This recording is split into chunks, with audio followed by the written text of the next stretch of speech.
خاموشی سے بھی نیک کام ہوتے ہیں۔ میں نے دیکھا ہے درختوں کو چھاؤں دیتے ہوئے۔ سلامتی اسی میں ہے کہ غیر ضروری بات نہ کی جائے۔ جب تک مچھلی کا منہ بند رہتا ہے وہ کانٹے کی گرفت میں نہیں آتی۔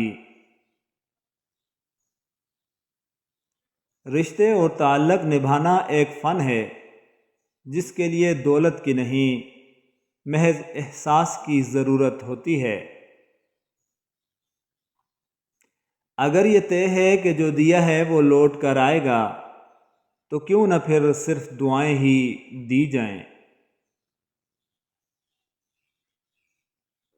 ان درختوں میں کوئی وصف خداوندی ہے، چھاؤں دیتے ہوئے مذہب نہیں پوچھا کرتے۔ صبر میں شکوہ نہیں ہوتا، صرف خاموشی ہوتی ہے، اور اس خاموشی کا شور صرف اللہ ہی سنتا ہے۔ خود کو بھی وقت دو، آپ کی پہلی ضرورت آپ خود ہیں۔ ہر تاخیر کے پیچھے کوئی نہ کوئی خیر چھپی ہوتی ہے۔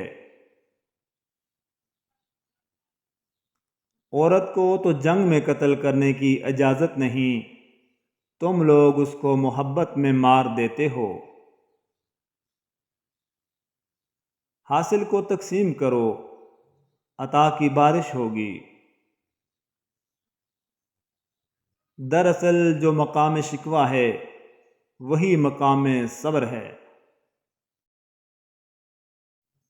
دوسروں کی خوشیوں کا ذریعہ ضرور بنیں، مگر اپنی خوشیاں جہاں تک ہو سکے راز رکھیں، کیونکہ نظر برحق ہے، اونٹ کو ہانڈی میں اور بندے کو قبر میں پہنچا دیتی ہے۔ کسی کے مسکراتے چہرے کے پیچھے حسد اور جلن کو ہم نہیں جان سکتے۔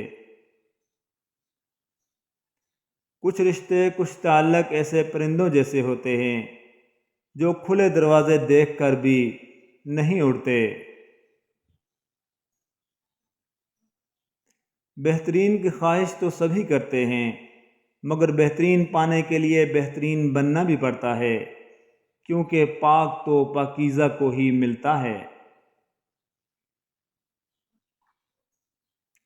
ایک حماقت یاد آئی، دیر تک ہنستے رہے، ہم غلط پٹلی پہ بیٹھے ریل کو تکتے رہے۔ کم ترین علم وہ ہے جو زبان پر رہے، اور بلند ترین علم وہ ہے جو کردار سے ظاہر ہو۔ یہ دنیا قرار کی جگہ نہیں، یہاں چین بس اللہ کے ذکر میں ہے، یا اس شے میں جسے اللہ وجہ تسکین بنا دے۔ اخلاق بھی رزق کی طرح ہے، اس میں بھی کچھ لوگ امیر، کچھ غریب اور کچھ انتہا کے مفلس ہوتے ہیں۔ کون بنتا ہے مصیبت میں سہارا اے دوست، شاخ بھی سوکھے ہوئے پھولوں کو گرا دیتی ہے۔ عظیم ہیں وہ لوگ جو دوسروں کے آنسوؤں کو مسکراہٹ میں تبدیل کرنے کا فن رکھتے ہیں۔